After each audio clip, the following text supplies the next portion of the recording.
Have you ever noticed that the moment you pull back, the moment you stop reacting, the toxic person in your life seems to spiral?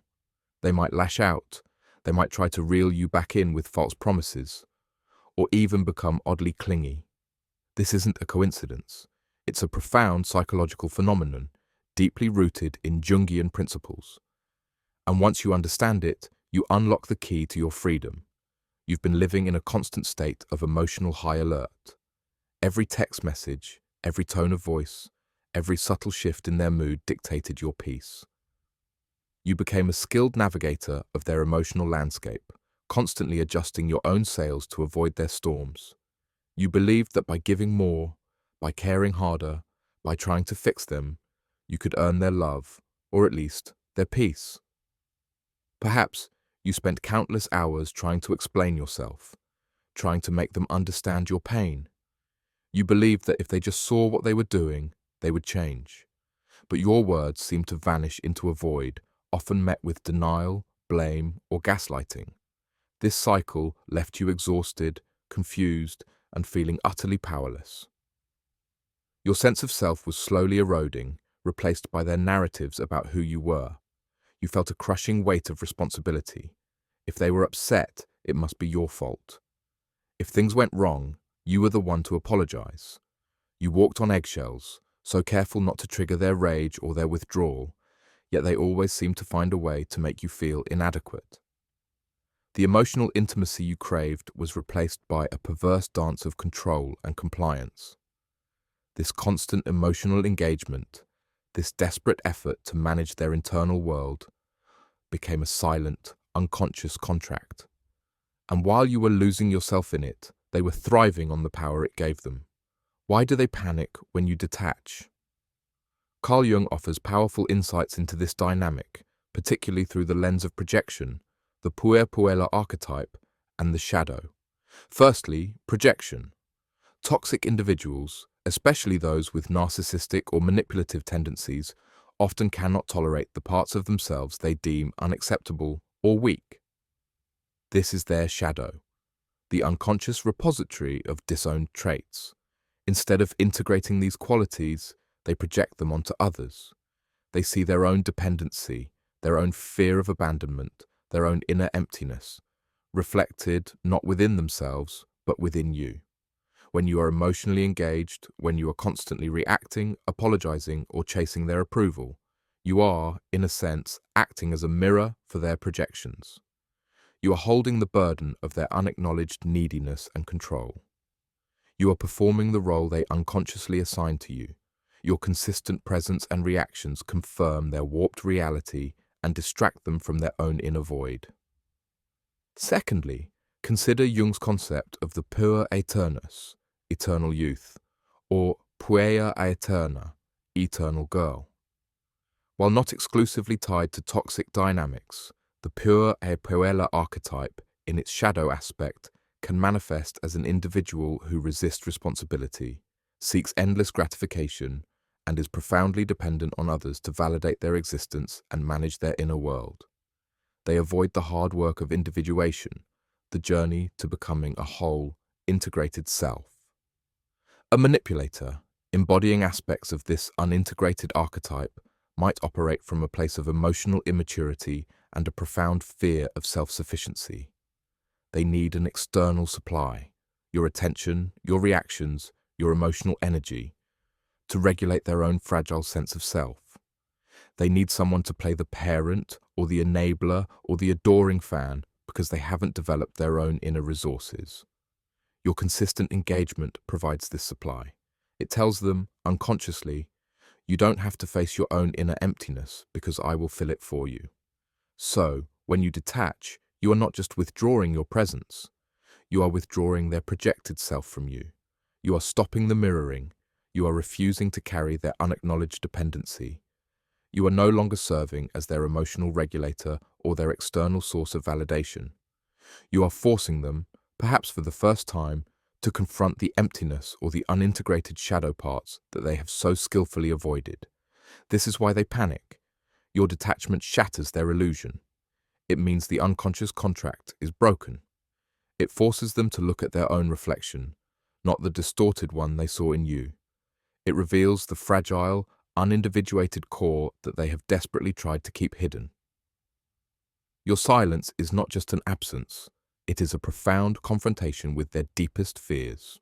The shift from constant engagement to calm detachment is your ultimate act of liberation. It's not about vengeance, it's about reclaiming yourself. Here are 3 powerful shifts rooted in Jungian principles to initiate and maintain this detachment, forcing them to confront their own inner reality. 1. Reclaim your projections. Stop carrying their weight. Manipulators thrive on projection. They project their insecurity, their control issues, their inner chaos onto you. Your first step is to consciously identify and reject these projections. Recognize the mirror. When they accuse you of something, being selfish, crazy, controlling, pause. Instead of defending, ask yourself, is this true about them? Almost always, it will be. They are revealing their own shadow. Do not internalize. Their words are not about your reality. They are about theirs. Imagine their accusations as dust. You observe the dust, but you don't let it settle on you. Practice non-response. This isn't just silence, it's the internal decision not to engage their projected reality.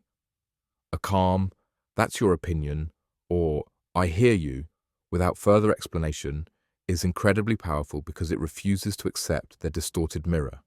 You are essentially saying, "I am not carrying that for you." 2. Integrate your own puella shadow. Embrace self-sufficiency. For many empaths and compassionate individuals, a part of their own puella archetype might be unintegrated. This could manifest as a subconscious desire to be rescued, or an excessive need to be needed, or a fear of standing alone. Manipulators sniff this out. Detachment requires you to nourish your own inner self-sufficiency. Cultivate inner validation. Start actively praising yourself for small victories, for setting boundaries, for choosing your peace. Your worth comes from within, not from their approval. Develop autonomous interests. Reconnect with hobbies, passions, or friendships that exist entirely outside the manipulative dynamic. This strengthens your independent self. Embrace solitude as strength. Spend time alone, consciously enjoying your own company. This builds your capacity to self-soothe and realize you are complete without external validation. 3. Confront your own shadow. Embrace your no. The manipulator often preys on your inability to say no or express healthy anger. Your shadow contains these unexpressed aspects. Detachment means bringing them into conscious awareness. Identify your boundaries. What are you no longer willing to tolerate? Write them down, be explicit, practice saying no. Consistently, start with small no's and build up. Each no is an act of reclaiming your sovereign territory. Remember, no is a complete sentence. Allow for their discomfort. When you detach, they will be uncomfortable. This is not a sign that you are doing something wrong. It is a sign that you are doing something profoundly right for yourself. Their discomfort is their problem, not yours. By enacting these shifts, you become an emotionally impenetrable force. You are no longer providing the supply they desperately need. You are no longer mirroring their projections. And in that void you create, they are left with only one thing to confront: their own unintegrated, panicked shadow. This journey of detachment is not just about freeing yourself from a toxic person, it's a profound act of individuation. Carl Jung saw individuation as the process by which a person becomes a truly distinct, single, whole being. It's the journey back to your authentic self. When you were entangled in the manipulative dynamic, you were fragmented. Parts of you were repressed: your anger, your boundaries, your independent spirit. Other parts were overexpressed: your endless empathy, your people-pleasing persona. The manipulator kept you locked in this fragmented state because a whole, individuated person is impossible to control. Your detachment becomes the crucible in which your fragmented self begins to reintegrate.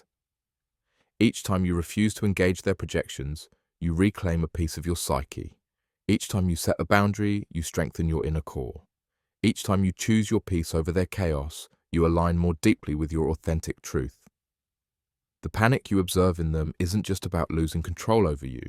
It's about them losing the illusion of control over themselves. You were their external regulator, their scapegoat, their mirror. When you remove that mirror, they are forced to see their own distorted reflection, or worse, the emptiness within. This confrontation is terrifying for them, but it is deeply liberatory for you. This isn't just about a relationship ending, it's about a rebirth of your true self. The pain of the entanglement was the catalyst. It forced you to examine your own unconscious patterns, your own vulnerabilities. It pushed you to grow, to integrate your shadow, to strengthen your persona, and to step fully into your unique power. You are moving from being defined by what happened to you to being defined by who you choose to become. This is the alchemy of your soul's awakening. You are not cold for detaching. You are not selfish for choosing your peace. You are honoring your sacred self. You are reclaiming your sovereignty. When you detach, they panic because you just handed them back the burden of their own unintegrated self. And you, my friend, are finally free.